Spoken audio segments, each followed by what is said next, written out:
o mercado de fato está saturado.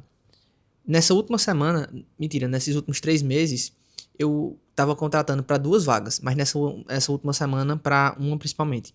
Era a vaga de copy e uma vaga de gestor de criativos. E quando a gente fala de mercado tá saturado, eu não estou falando saturado de bons profissionais. Eu estou falando saturado de maus profissionais. Gabriel, mas por que maus profissionais? Porque quando a gente para e olha o mercado, cara, é muito difícil você ter um profissional bom hoje em dia. Porque quando a gente fala bom, eu sempre vou alinhar duas coisas. A técnica do cara, se o cara é bom realmente no que ele faz, e também a parte comportamental dele. Eu até gravei um vídeo ontem sobre a questão da inteligência emocional, porque na maioria das empresas, eu já passei por várias empresas grandes, empresas pequenas, a gente contrata, quando a gente contrata muito pela parte técnica, a gente acaba demitindo pela parte comportamental. Então, hoje em dia nas empresas, a gente vê que eles estão tentando priorizar muito os dois, né? Mas se não tem os dois, infelizmente ele vai ter que acabar aceitando ali, dependendo da vaga, ou o lado mais comportamental ou o lado mais técnico. E nesse vídeo eu quero falar mais especificamente sobre o mercado digital. Claro que quando a gente olha o mercado off, você vai, qualquer profissão, um engenheiro, seja advogado, seja um pintor, seja um pedreiro, acontece a mesma coisa. Como já tem vários profissionais naquela área em si, a questão da média acaba sendo muito baixa. E eu vejo isso em qualquer profissão, tá? Vou falar do off porque eu tenho um pouco de experiência, porque eu sou formado em engenharia. E eu vejo que em engenharia o que acontece? Quando você vai para alguma coisa que você é bom, que você sabe que você vai fazer diferença, acredito que você coloca paixão e você de fato consegue fazer diferença e ser um bom profissional. Mas quando você vai só pelo dinheiro, isso não te toca, né? Às vezes você pode até ser um bom profissional, não tô dizendo que se você não amar o que você faz ou só quiser fazer por dinheiro, você vai ser um mau profissional, não. Tô dizendo que ali é um plus, né? Pra você ser ainda mais um profissional melhor. Eu vejo muito isso em Joyce, né? Minha noiva, ela gosta muito, sempre quis ser médica na vida dela e ela ama o que ela faz. Tem muito trabalho, ela sabe que tem profissionais ruins, mas ela estuda muito, ela trabalha muito porque ela ama e também dá muito dinheiro. Mas enfim, por que eu tô dizendo essa questão de profissionais ruins, né? Porque é muito fácil hoje, pô, você pega a obra aí da Maíra Cardi, com o Thiago Negro. Tanto de merda que fizeram naquela obra. Quanto atraso já teve. E você vê isso, eles são milionários, eles têm visibilidade. E aconteceu isso com eles. E não é de hoje que você contrata uma pessoa para fazer um trabalho para você e você tem um retrabalho. Isso é um mau profissional. E você acaba tendo esse estigma. Então a gente sabe que, pedreiro tem que ser de confiança, né? Tem que ter uma indicação, um engenheiro. Então, várias profissões ali que a gente acaba olhando, tem essa questão da confiança, né? Claro, toda profissão vai ter isso, mas algumas mais do que outras. Por exemplo, essa parte de construção civil. A gente sabe que construção civil é um problema atrás do outro, é uma dor de cabeça atrás da outra. Por quê? As pessoas não têm mais esse cuidado de ter um serviço de qualidade. Claro, claro, não são todos, mas os bons profissionais acabam pagando pelos maus. E isso, enfim, é fato, tá? É fato isso acontecer já no mundo. Mas quando a gente vem pelo digital, o que é que acontece? Até para vocês entenderem. Eu sinto muita falta das pessoas terem vontade, terem gana de vencer, de ganhar dinheiro. Velho, às vezes eu só quero por serviço pontual. Então, ele vai fazer um serviço pontual para mim, eu não preciso da parte comportamental dele, eu só preciso da parte técnica. E também que ele seja um cara de confiança. Por quê? O que aconteceu com a gente há uns 3 meses atrás? A gente tava precisando de um serviço de copy, porque a gente precisava fazer uns testes novos aqui em alguns vídeos, enfim, e precisava de umas copies novas. O que aconteceu? A gente contratou um cara, começou a buscar em vários locais e não achou. Acabou achando em um dos sites, assim, não vou falar aqui, mas achou em um dos sites, o cara tinha uma nota muito boa, assim, era uma das melhores notas do site. Beleza, contratamos o cara, a gente contratou um cara que era para gravar, para fazer um texto no VSL de mais ou menos uns 10 minutos, e fora isso, né? Fora isso, ele iria ajudar também na edição. Ele tinha um cara que fazia a edição, tal. E se eu não me engano, ele cobrou uns 15 mil reais pra fazer isso. Beleza, beleza. Começou que o cara atrasou. Ele já começou atrasando. A gente passou as demandas pra ele, ele atrasou pra caramba. Depois disso, algumas diretrizes que a gente tinha passado pra ele, ele não cumpriu. Então, não pode usar essa palavra, não pode usar esse termo. A gente precisa que toda cópia apareça isso, isso e isso. E, velho, quando ele entregou a cópia, parecia que simplesmente ele não tinha seguido as diretrizes que a gente passou para ele. Claro, a diretriz principal ali que precisa, isso é imprescindível aparecer, isso é imprescindível falar, teve. Mas essas outras diretrizes, pô, o cara tá prestando serviço. É a primeira vez que tá prestando serviço para alguém. Se eu tivesse esse cuidado, tu acha que a gente não iria chamar ele de novo numa próxima vez? Se alguém precisasse de indicação, a gente não iria indicar o cara? Então, assim, eu senti que isso foi uma das partes, tá? Eu senti que faltou cuidado. Não sei se ele tava com muita demanda, não sei se ele tem outros clientes, mas enfim, isso pra mim é indiferente. Eu contratei o cara, ele disse que iria entregar, só que ele entregou um trabalho muito meia boca. Não correspondia com a nota que ele tinha lá no site. Ele entregou um trabalho como se simplesmente jogou no chat GPT ali, o chat GPT mandou pra ele de volta, ele olhou algumas coisas, corrigiu e só. Eu fiquei muito puto, porque simplesmente parecia que ele não tinha lido o texto. Parecia que ele não tinha lido. As coisas que a gente trouxe, ele não corrigiu, ele deixou lá as palavras, os termos que não podia usar. Mas enfim, beleza, aconteceu isso, a gente teve que revisar, corrigir, porque o cara não corrigia. Massa.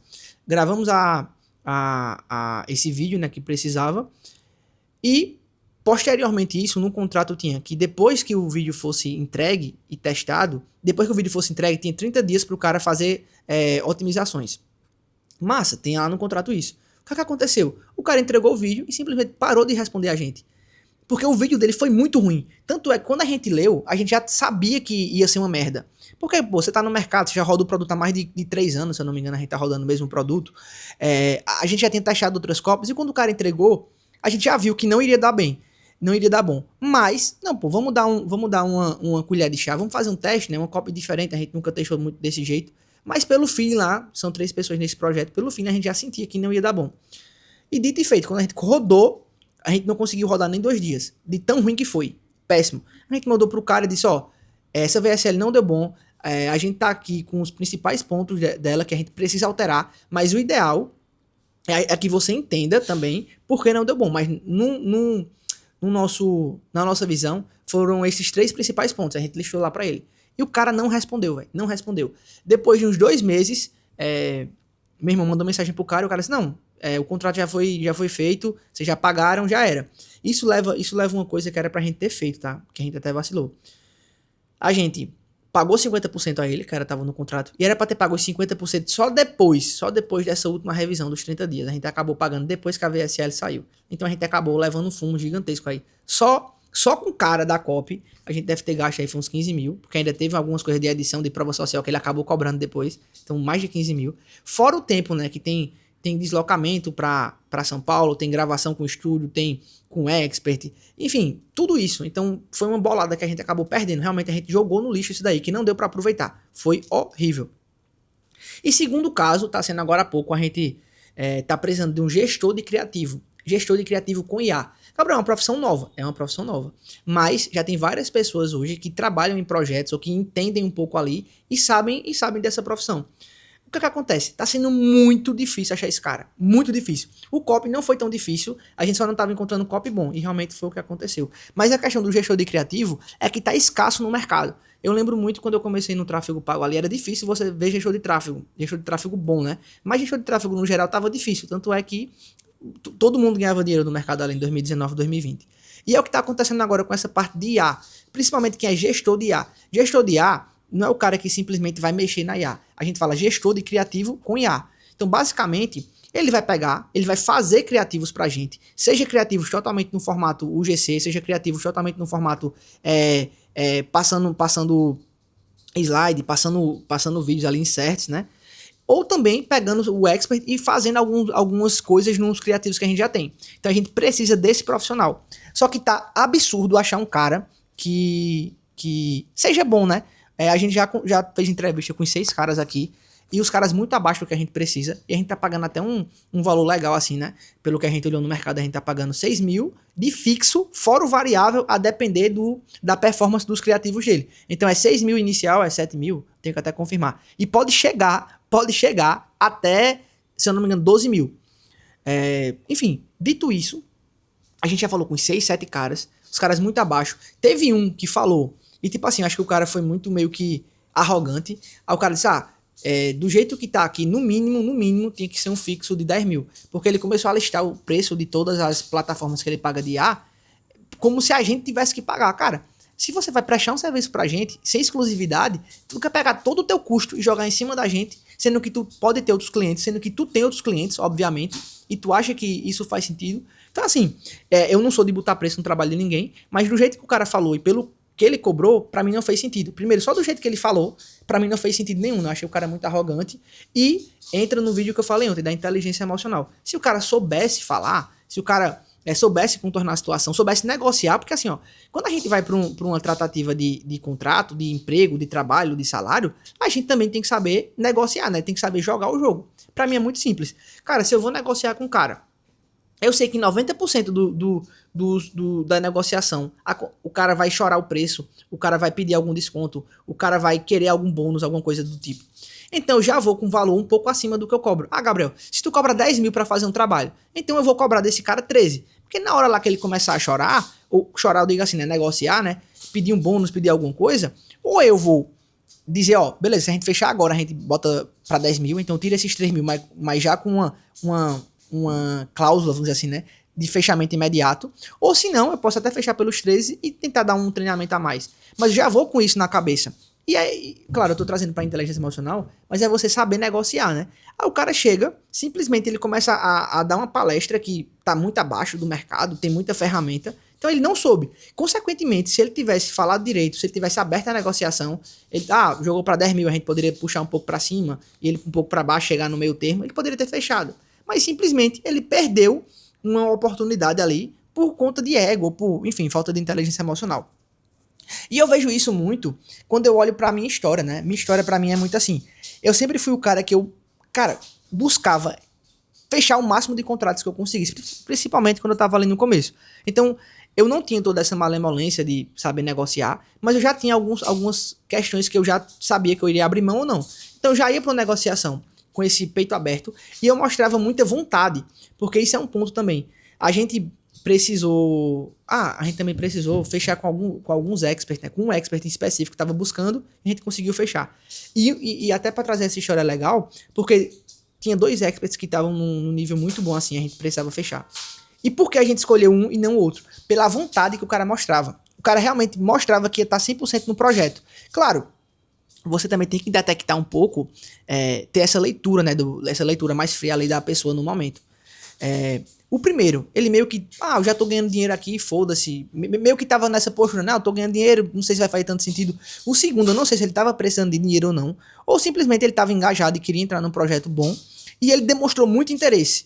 Tanto é que logo depois a gente pediu pra ele enviar algumas coisas, o cara enviou prontamente. E isso pra mim faz toda a diferença. E eu vejo que esse comportamento foi um comportamento que eu tive durante toda a minha carreira, e até hoje eu tenho.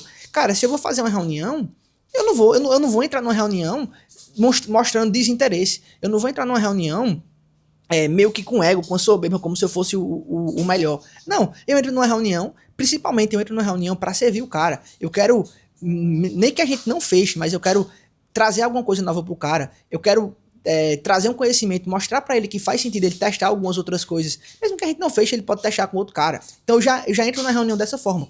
Segundo ponto, eu entro também nessa questão de mostrar disponibilidade.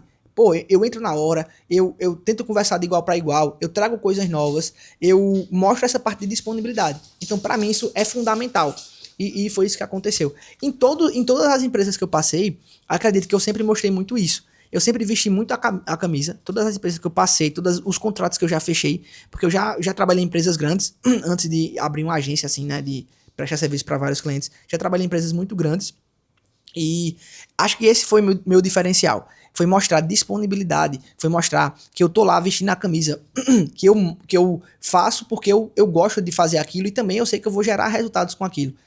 E não é só isso, né? É a questão que eu tinha mostrado que eu tinha falado pra vocês, que, velho, eu tô aqui pra ganhar junto com vocês. Porque muitas das vezes você contrata uma pessoa e o cara simplesmente tá ganhando dele e não tá nem aí, só faz o que precisa. Então eu sempre fiz mais do que precisa. Eu sempre trabalhei até 2, 3 da manhã, porque quem trabalha com tráfego sabe que seu trabalho está diretamente ligado com o resultado. Então, às vezes, você faz uma otimização, você melhora o ROI, você pausa um criativo, você sobe um criativo, você aumenta a verba e sobe uma campanha, sobe outra campanha. E diversas vezes isso aconteceu comigo. Então, se você, para resumir, cara, se você quer se destacar no mercado, eu só vou ter algumas dicas para vocês, tá? Até para resumir esse vídeo e a gente finalizar. Primeiro, seja um cara proativo. Se você for proativo, velho, puta que pariu, você vai voar muito, tá? Proatividade é uma palavra muito boa. Segunda, seja um cara que você mostra que você se interessa pelas coisas. Porque, pô, eu vou ter que contratar e eu vou ter que estar te chamando, eu vou ter que estar buscando coisas novas. Não, você tem que mostrar que é um cara que se interessa. Você tem que mostrar disponibilidade. Pra mim, eu gosto muito dessa palavra e pra mim foi uma coisa que mudou meu jogo.